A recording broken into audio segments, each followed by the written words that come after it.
नाजरीन आदाब, मैं हूं मोहम्मद फैसल इकबाल और आप देख रहे हैं इंडिया हेडलाइंस। कल आपको एक बड़ी ख़बर मिली होगी और वो ख़बर थी लखीमपुर खीरी हिंसा मामले से मुताल्लिक़। लखीमपुर का सानहा कोई बहुत पुराना सानहा नहीं है कि आप उसको भूल गए होंगे। लखीमपुर में अक्टूबर के महीने में 4 किसानों की हत्या कर दी गई थी। केंद्रीय गृह राज्य मंत्री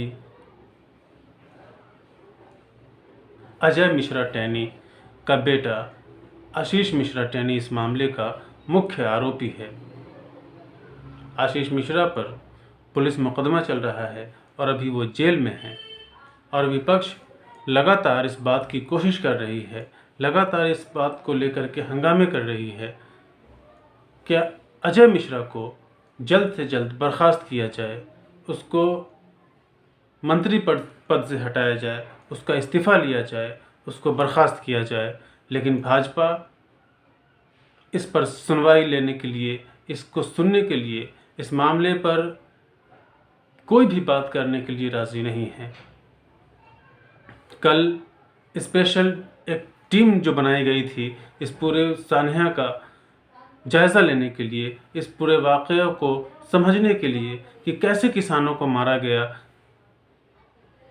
उस टीम ने, उस स्पेशल एसआईटी ने कल अपनी रिपोर्ट पेश की और उसमें ये कहा कि ये पूरा जो केस था, किसानों को मारने का जो वाक़या हुआ, ये एक प्लान्ड कंस्पिरेसी थी। ये एक मुनज़्ज़म और सोची समझी साजिश के तहत ये काम अंजाम दिया गया और इसके बाद तमाम मुजरिमीन पर नए सिरे से केस दायर किया गया है।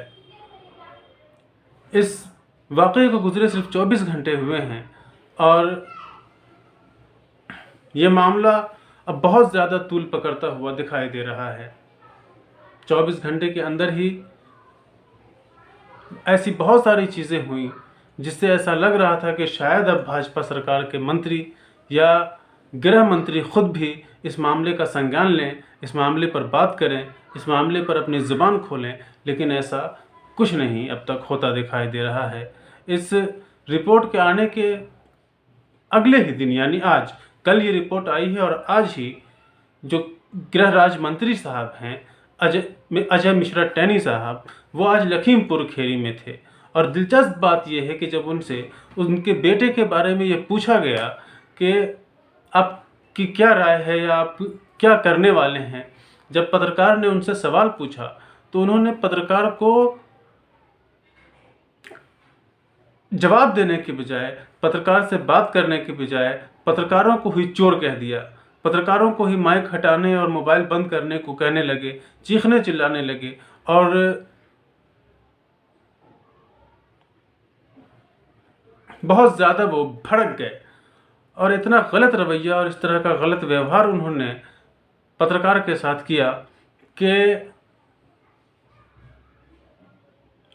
कोई उस पद का आदमी इस तरह की हरकत नहीं कर सकता है।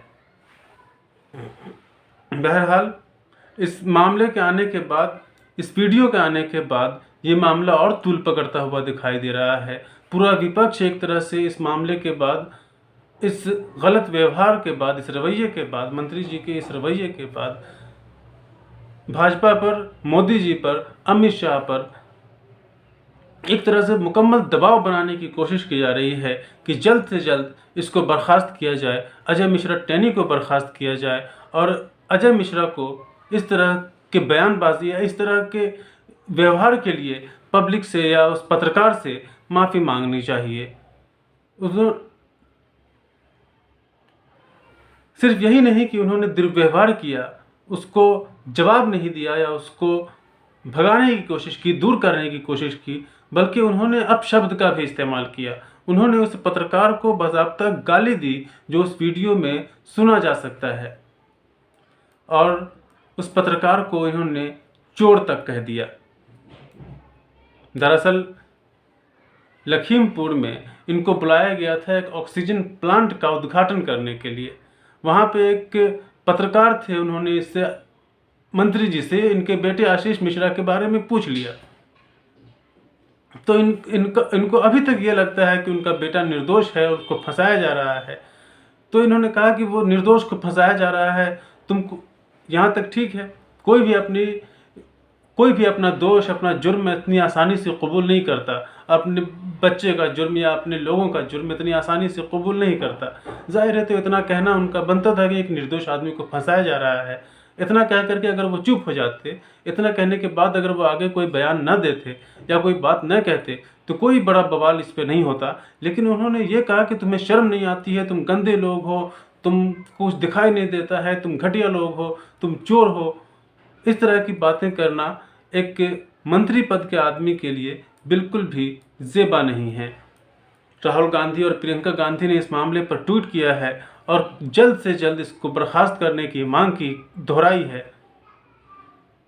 मोदी जी से राहुल गांधी ने कहा कि आप राजनीति का धर्म निभाइए, किसानों के परिवार से मिलकर आइए, अपने मंत्री को बर्खास्त करना अनिवार्य हो गया है, ऐसा न करना अधर्म होगा।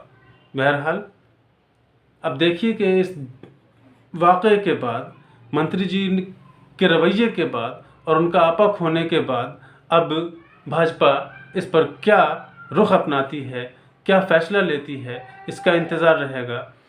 जैसे ही कोई ख़बर इस ताल्लुक़ से आती है हम आपको ज़रूर अपडेट करेंगे। तब तक आप देखते रहिए और हमारे इस वीडियो को ज़रूर पसंद कीजिए और इसको अपने दोस्तों के साथ शेयर कीजिए, इसको आगे फॉरवर्ड कीजिए, वीडियो को लाइक कीजिए और हमें इजाज़त दीजिए।